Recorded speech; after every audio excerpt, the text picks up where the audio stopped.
पञ्चवक्त्रं महाभीमं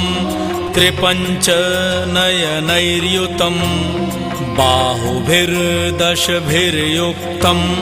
सर्वकामार्थसिद्धिदम् पूर्वं तु वानरं वक्त्रं कोटिसूर्यसमप्रभं दंष्ट्राकरालवदनं भ्रिकुटिकुटिलेक्षणम् अस्यैव दक्षिणं वक्त्रं नारसिंहं महाद्भुतम् अत्युग्रतेजो वपुषं भीषणं भयनाशनम्